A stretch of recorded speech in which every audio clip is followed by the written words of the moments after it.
சமீபத்துல ஒரு பொதுக்குழு கூட்டம் அப்படின்னு சொல்லிட்டு ஒரு சர்க்கஸ் காமெடி ஒண்ணு நடந்தது தெரியுமா? எந்த கட்சியோடது தெரியுதா? தெரியுது. நீங்க சொல்லாமே தெரியுது. டிவிக்கு தானே. கரெக்ட் தான். சர்க்கஸ்ன்னு சொன்னீங்க பாத்தீங்களா? அப்பவே கண்டுபிடிச்சிட்டாரு. கரெக்ட் தான். ஏன்னா அதிமுகவோடது நடந்தது. ரெண்டுமே சர்க்கஸ் தான். பட் ஆனா எது அப்படிங்கிறது தெரியணும்ல, அதுக்காக ஒரு கிளாரிபிகேஷனுக்காக தான். அந்த கூட்டத்துல வந்து நிறைய அலப்பறைகளை இந்த தற்குறி பாய்ஸ் வந்து பண்ணிருக்காங்க. ஆமா, என்ன அப்படின்னா தற்குறி நீங்க சொல்லாதீங்க அப்படின்னு சொல்லியிருக்காங்க நிறைய ரசிகர்கள், சில அரசியல்வாதிகளும் கூட சொல்லியிருக்காங்க. சரி, இவங்களை இனிமேல் தற்குறிகள்னு சொல்லவே கூடாதுப்பா அப்படின்னு நம்மளே நினைச்சா கூட அதெல்லாம் கிடையாது, விட மாட்டாங்க, அவங்க விட மாட்டாங்க, நாங்க தற்குறிகள் தான் அப்படின்னு சொல்லிட்டு அவங்க சில விஷயங்கள் பண்ணிக்கிட்டே தான் இருந்துட்டே இருக்காங்க.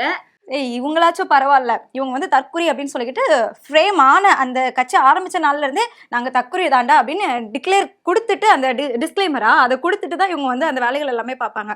ஆனா நான் வந்து 50 வருஷமா நாங்க ஒரு கட்சி வச்சிருக்கோம், சொந்த பலத்துல இருக்கோம், நான் தான் எதிர்கட்சி அப்படிங்கிற ஸ்டாண்ட்ல இருக்கேன் அப்படின்னு சொல்றவங்க கூட நீங்க என்னடா தற்குறி பயலா இருக்கிறீங்க, எங்க காலத்துல நாங்க எப்படி இருந்தோம் தெரியுமா அப்படிங்கிற மாதிரி ஒரு பிளாஷ்பேக் ஸ்டோரி கூட சொல்லியிருக்காங்க. அதை பெருமைன்னு நினைச்சு சொல்றாங்க. எதிரில் இருக்கிறவங்களும் அப்படி ஆரவாரங்களோட கரகோஷங்கள் எல்லாமே கொடுத்துருந்தாங்க. ஸோ அது என்ன ஸ்டோரி அப்படிங்கிறதையும் இந்த வீடியோல பார்க்கலாம். கொஞ்சம் ஃபன்னா ஒரு கூத்தாவே இருக்கும். வீடியோக்குள்ள போலாம்.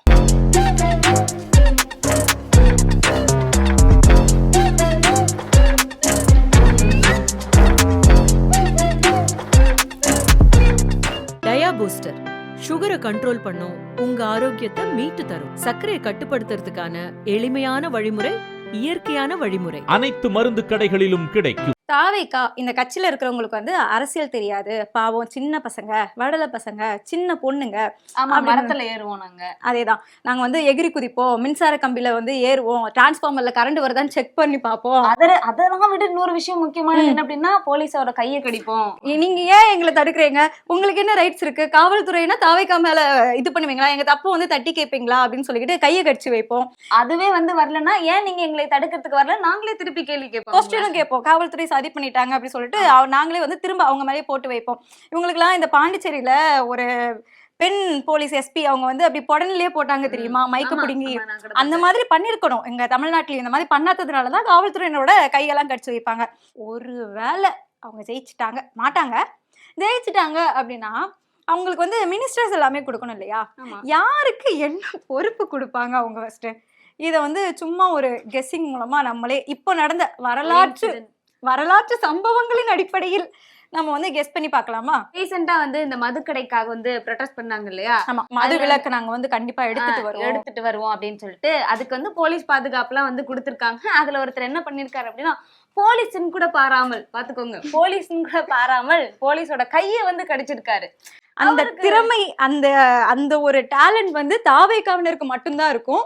அவர் கடிச்சது வந்து தப்புதான், இருந்தாலும் ஒருவேளை அவருக்கு ஒரு போஸ்டிங் கொடுக்கணும்னு வச்சுக்கோங்க. இவ்வளவு தைரியமா கண்ணியமாக நடந்த நமது அண்ணன் ஜெமினி அவர்களுக்கு ஏன் பாத்துக்கோங்க, போலீஸே வந்து இப்படி டீல் பண்றாருன்னா அப்புறம் வந்து எல்லாத்தையும் எப்படி டீல் பண்ணுவாரு. அதனால அப்ப அவருக்கு வந்து ஒரு போஸ்டிங் கொடுக்குறோம். இவ்வளவு தூரம் நல்லா கடிக்கிறாரே நீ, அதனால எல்லார்கிட்டையும் கண்டிப்பா கடியா வந்து நடந்துக்குவாரு அப்படிங்கிறதுக்காக அவருக்கு வந்து ஒரு போஸ்ட் கொடுக்குறோம். என்ன அப்படின்னா, கால்நடை பராமரிப்புத்துறை அமைச்சர். கால்நடை பராமரிப்புத்துறை அமைச்சர், நீ வந்து ஒரு நாயை விட மோசமா கடிக்கிறாடா, நீ தான்டா கால்நடை பராமரிப்புத்துறை அமைச்சர். எல்லாத்தையும் பத்தி நீ தான் தெரிஞ்சுக்குவ, எல்லா விலங்கு பத்தி நீ தான் தெரிஞ்சுக்குவ அப்படிங்கிறதுக்காக இந்த போஸ்டிங் வந்து அவருக்கு கொடுத்துருக்கோம் நாங்க.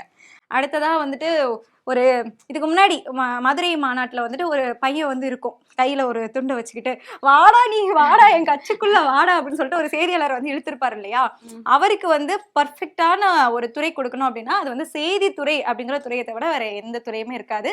அதனால நம்ம செய்தித்துறை அமைச்சர் யாருன்னா அந்த தம்பிதான், அதாவது தாவேகா தம்பி. சரி, ஒவ்வொரு கட்சியிலயும் வந்து இதை பண்ணாதீங்க அப்படின்னு சொல்லிட்டு நாங்க நீங்க சொல்றதெல்லாம் கேட்க மாட்டோம். ஒவ்வொரு கட்சியில எல்லாம் சொல்ல மாட்டாங்கம்மா, தாவேகாவுல மட்டும்தான் சொல்லுவாங்க. ஏன் அப்படின்னா அதுல மட்டும்தான் அப்படி நடந்துப்பாங்க. என்ன அப்படின்னா, மரத்துல ஏறாதீங்க, லைட்டு கம்பத்துல ஏறாதீங்க, சேரு கீழே வை, சேர் எங்க எடுத்துட்டு போற நீ அப்படின்னு சொல்லிட்டு கத்திட்டே இருப்பாங்க இல்லையா? அவங்களுக்கு என்ன பொறுப்பு கிடைக்கும்? அதாவது இந்த மரத்துல ஏறுறாங்க இல்லையா, அந்த நபருக்கு வந்து ஒரு பதவி கொடுத்தாங்க அப்படின்னா இயற்கை வளங்கள் துறை அமைச்சர். ஏன்னா அதுவும் எல்லாருக்கும் எல்லாம் கொடுத்துட முடியாது. ஒரு பையன் அந்த பனைமரத்துக்கு மேல நின்று கூட எப்படி சாட்டுவான்ல, உனக்கு தாண்டா இயற்கை வளத்தை எப்படி காப்பாத்தணும்னு தெரியும், பனைமரத்துக்கு மேல எப்படி ஏறணும்னு தெரிஞ்ச நீ தாண்டா இயற்கை வளத்துறை அமைச்சர் அப்படின்னு சொல்லிட்டு அவங்களுக்கு அந்த பொறுப்பு. அடுத்ததா கரூர்ல வந்துட்டு நம்ம தலைவர் விஜய் வந்து ஒரு பிரச்சார வாகனத்துல போனாரு, ஒரு இரும்புரி வாகனத்துல போயிட்டு இருந்தாரு இல்லையா, அந்த வாகனத்துல போய் தான் எல்லாத்தையும் கொல்லுவாங்க அப்படின்னு பார்த்தா, நான் வாகனத்தோட டயருக்குள்ளேயே போய் நானே செத்துக்கு வேண்டாம் அப்படின்னு சொல்லிட்டு உயிரை பணைய வைத்தார் இல்லையா தாவேகாவிற்காக. அந்த ஒரு நபருக்கு தான் வந்து போக்குவரத்து துறை அமைச்சர். ஏன்னா எப்படிலாம் டயர் கடியில புகுந்து வெளியே வரலாம் அப்படிங்கறது அந்த தம்பிக்கு தான் தெரியும். அதனால அவர் வந்து போக்குவரத்து துறை அமைச்சர். நெக்ஸ்ட் வந்து என்ன அப்படின்னா, இந்த அம்மா வந்து தெரியாதவங்க யாருமே இருக்க மாட்டாங்க. ஏன் மீம்ஸ் அப்படின்னா பாக்குறவங்களுக்கு தெரியாம கண்டிப்பா தெரியும். இன்னமுமே அவங்க பேசுறது வந்து எல்லாருமே ரீல்ஸா வந்து போட்டுட்டே இருக்காங்க. நான் என்ன சொல்ல வரேன்னு உங்களுக்கு தெரியுதா? தெரியுது. சிரிப்பு, ஒரு சிரிப்பு சிரிச்சாங்களே, அந்த செம்பு உருண்டு போற மாதிரி கலகல கலகல கலகல கலகலன்னு அந்த மாதிரி ஒரு சிரிப்பு. இன்னமும் வந்து அந்த அம்மா சிரிச்சிட்டு இருக்குது என் காதுல ஒலிச்சிட்டே இருக்காங்க பாத்துக்கோங்க. அந்த அளவுக்கு அந்த அம்மாவோட சிரிப்பு வந்து இருக்கும். என்ன சொல்லியிருப்பாங்க அப்படின்னா, எனக்கு வந்து என்னோட புருஷனை விட விஜய் தான் ரொம்ப பிடிக்கும் அப்படின்னு வந்து ஒரு அம்மா சொல்லியிருப்பாங்க. அவங்களுக்கு என்ன அப்படின்னா, மகளிர் நலன் மேம்பாட்டுத்துறை அமைச்சர் இந்த பதவி வந்து ஆனா இந்த பொறுப்புக்கு வந்து ரொம்ப டஃப் காம்படிஷன் இருக்கு. இருந்தாலுமே ஏன்னா நமக்கு தெரியும் ஒருத்தவங்க வந்து உயிரே கொடுக்குற அப்படின்னு சொல்றாங்க, இன்னொருத்த வந்து என் பையன் ஐசியூல இருக்கான் ஆனாலும் எனக்கு விஜய் தான் முக்கியம் அப்படின்னு இருக்காங்க. இவ்வளவு ரிஸ்க் எடுத்தவங்களுக்கு மத்தியில இந்த அம்மாவுக்கு கொடுத்துருக்காங்க அப்படின்னா இவங்களோட அந்த சிரிப்பு மட்டும்தான் காரணங்க. அடுத்ததா ரொம்ப முக்கியமான ஒரு பொறுப்பு. ஏன்னா இப்போ வந்து நம்ம துணை முதலமைச்சர் இருக்கக்கூடிய அந்த பொறுப்பு தாவேகாவினர் வந்து ஆட்சிக்கு வந்தாங்க அப்படின்னா யாருக்கு போகும் அப்படின்னு சொல்லிட்டு நீங்களே கெஸ் பண்ணியிருப்பீங்க. விளையாட்டுத்துறை அமைச்சர் அப்படின்னாலே ஒரு விளையாட்டா இருக்கணும்ல, ஒரு வெடலத்தனமா அந்த ஒரு சறுக்கி சறுக்கி விளையாடணும்ல. அதனால சறுக்கி சறுக்கி விளையாண்டு சறுக்கு மரத்தில் அந்த விளையாண்டு அந்த நபருக்கு வந்து விளையாட்டுத்துறை அமைச்சர். நீங்க அந்த ரீல்ஸ் வந்து பார்த்துருப்பீங்க. பார்க்கணும்னா பேக்ரவுண்ட்ல இமேஜ் போடுறோம், அதை பார்த்தாலே உங்களுக்கு தெரியும். அவரு தான் விளையாட்டுத்துறை அமைச்சர். சமீபத்துல ஒரு விஷயம் நடந்துச்சு. என்ன அப்படின்னா, இப்போ வந்து புதுச்சேரியில வந்து மீட்டிங் போட்டாங்க இல்லையா, அதுக்கு வந்து புதுச்சேரியில நிறைய விஷயம் நடந்துச்சு. அதுல டிவிக்கே தான் மெயினுங்க. புதுச்சேரி இப்போ வந்து மீட்டிங் போட்டிருக்காங்கன்னா அது டிவிக்கே தான். அதுக்கு வந்து துப்பாக்கியோட ஒருத்தர் வந்தாரு பாத்துங்க. ஆமா, நம்ம ரீல்ஸ்காரனுக்கோட பாதுகாவலர். ஒருத்தருக்கே இப்படி பாதுகாப்பு கொடுக்கறாரு, அப்போ ஒட்டுமொத்த தமிழ்நாட்டையும் கொடுத்தா அவர் எந்த அளவுக்கு வந்து பாதுகாப்பு அறுத்து தள்ளிடுவாரு துப்பாக்கி வச்சு. அதனால அவருக்கு வந்து என்ன அப்படின்னா காவல்துறை அமைச்சர். இல்ல, இந்த காவல்துறை அமைச்சரை கடிச்சு வச்சா பாத்தீங்களா, அவனுக்கு கொடுத்துருக்கணும். பட் இருந்தாலும் அவன் வந்து ஒரு நாயை மாதிரி அவரோட தாவேகாவுக்காக ஒரு விஷயத்த பண்ணிருக்கிறதுனால அவருக்கு காவல்துறை அமைச்சர். இவர் துப்பாக்கியோடவே சுத்திட்டு இருக்காரு. என்னமோ துப்பாக்கி விஜய் அந்த கெட்டப்ல அவர் வந்து சுத்திட்டு இருந்ததுனால இவருக்கு வந்து காவல்துறை அமைச்சர். எதுக்கும் சளைச்சது இல்ல அப்படிங்கிற மாதிரி கடைசி. நீங்களாம் அதான் எதுக்கும் சளைச்சது இல்ல, நீங்களாம் ஆளே இல்லைங்க. எங்க இவ்வளவு நேரம் சொன்ன அமைச்சர்கள் யாருமே ஆளே இல்லைங்க அப்படிங்கிற மாதிரி ஒரு அந்த எல்லாமே வந்து டெம்ப்ளேட்டா தான் இருக்கு. இந்த பொண்ணு அவங்க தான் வந்து தகவல் தொழில்நுட்பத்துறை அமைச்சர். ஏன்னா எல்லா தகவலையுமே வந்துட்டு கத்தி கத்தி எங்க இதெல்லாம் ஒரு தகவலே இல்லைங்க, எங்க இதெல்லாம் ஒரு தகவலே இல்லைங்க, இதெல்லாம் ஒரு விஷயமே இல்லைங்க, இதெல்லாம் ஒரு விஷயமே. தாவேகா என்ன பண்ணிச்சு தெரியுமாங்க, இங்க திமுக என்ன பண்ணிச்சு தெரியுமாங்க, திமுக எல்லாம் ஒரு ஹாலே இல்லைங்க அப்படின்னு சொல்லிக்கிட்டு நிறைய தகவலை பகிர்வாங்க. ஏன்னா இந்த பொறுப்பு வந்து ரொம்ப முக்கியமான பொறுப்பு. தாவேகா அப்படின்னாலே அது ஒரு தகவல் வெற்றி கழகம் தானே. அதனால பாயிண்டா பேசுவாங்கன்னா பாத்துக்கோங்களேன். அந்த தகவல் எல்லாத்தையுமே பாயிண்டா எடுத்து வைக்கிறதுக்காக இந்த பொண்ணு. பொண்ணோட பேர் என்ன அப்படின்னு தெரியல, ஆனா அவங்க பேசுனது மட்டும் யாராலுமே மறக்க முடியாது. ஸோ இப்படி இந்த வரலாற்று அடிப்படைகள்ல எங்களுக்கு தெரிஞ்ச மாதிரி ஒரு சில அமைச்சர்களை வந்து நாங்க நியமனம் செஞ்சிருக்கோம் தாவேகா சார்புக்காக. ஏன்னா தாவேகா அப்படின்னாலே அவங்களுக்கு சொந்த புத்தி கிடையாது, சுய புத்தி கிடையாது.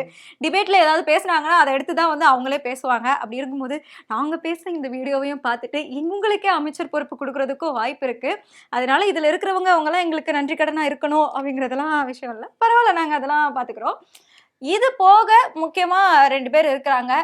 அதாவது திரு ஆதவ் அர்ஜுனா, வழக்கமா இந்த தற்குறிகள் பாஷையில சொல்லணும் அப்படின்னா வியூக வகுப்பாளர், இதே ட்ரோல் கண்டென்ட்ல சொல்லணும் அப்படின்னா வளர்ந்து கட்டவர். இததான் எதிர்பார்த்தேன்னா நீங்க சொல்லவே இல்லையே அப்படின்னு சொல்லிட்டு. இல்ல, நம்ம வந்து உருவகேலி பண்ணக்கூடாது. அதாவது என்ன, ஆளு வளர்ந்த அளவுக்கு வந்து அறிவு வரலையப்பா அப்படிங்கிற மாதிரி. எத்தனை கட்சியில இருந்து என்ன பிரயோஜனம், அது என்ன வியூகம் பண்ணணும்னு கூட தெரியலையப்பா. வெளிய ஆளுங்க வந்து யாரும் இவரோட கட்சி வந்து எதுவும் பண்ண வேணாங்க. ஒரு ஆளு போதுண்டா, முடிஞ்சா என் தலைவனை தொட்டு பாருடா நீ அப்படின்னு சொல்லிட்டு தொட்டதுக்கு அப்புறம் தான் என் தலைவனை தொடணும். அப்படி கிடையாது, ஃபர்ஸ்ட் என் தலைவனை தொடு, அதுக்கப்புறம் வந்து என்ன தொடு அப்படிங்கிற மாதிரி. அவருக்கு பாதுகாப்பு தான் இவரா? எங்க கட்சிக்கே பாதுகாப்பே கிடையாது, யாருக்குமே பாதுகாப்பு கிடையாது. ஆதவுக்கு பாதுகாப்பு அவரோட லாட்டரி பிசினஸ் இருக்கு இல்லையா, அதுக்கு பாதுகாப்பு தாவேகா. சோ அதுக்காக ஒரு விஜய வந்து ஒரு பவுன்சரா அவர் யூஸ் பண்ணிட்டு இருக்காரு அப்படின்னு சொல்லலாம். அது அவருக்கு தெரியுமா? அவருக்கு எதுவுமே தெரியாது. அதுதான், தெரிஞ்சாலும் அவர் பதில் சொல்ல மாட்டாரு. இல்ல தெரியாது, அவர் வந்து சுய நினைவுல இருந்தா தானே அவருக்கு தெரியும். எப்ப முழிப்பாரு, எப்ப தூங்குவாரு, எதுவுமே தெரியாது. நம்ம வேணா நம்ம ஸ்கிரிப்ட் எழுதிருப்போம்ல, அந்த பேப்பர் எடுத்து விஜய் கிட்ட கொடுத்தோம் அப்படின்னா ஓஹோ இதுவா விஷயம் அப்படின்னு சொல்லிட்டு அதுவும் புரிஞ்சுக்க மாட்டாரு, மனப்பாடம் பண்ணி வேணா பேசுவாரு. ஸோ இப்படிப்பட்ட ஒரு பெருந்தலைவர், தனக்குத்தானே வியூக வகுப்பாளர் அப்படின்னு சொல்லிட்டு இருக்கக்கூடிய திரு ஆதவர்ஜுனா அவர்களுக்கு வந்து என்ன போஸ்டிங் கொடுத்தா கரெக்டா இருக்கும், அதாவது வியூக வகுப்பாளர் தாண்டி இந்த மாதிரி அமைச்சர்கள் போஸ்டிங்ல என்ன போஸ்டிங் கொடுத்தா நல்லா இருக்கும் அப்படிங்கறத கமெண்ட்ல சொல்லுங்க. அதே மாதிரி பொதுச் செயலாளர் புசி ஆனந்த் இருக்காரு இல்லையா, எல்லா இப்ப ஏதாவது ஒரு மீட்டிங் நடக்குறாங்க அப்படின்னா உடனே வந்து அவர் ஸ்பாட்டுக்கு போயிடுவாரு, அங்க என்ன நடக்குது இங்க என்ன நடக்குது அப்படின்னு சொல்லிட்டு போக மாட்டாரு, இட்டுன்னு போவாரு.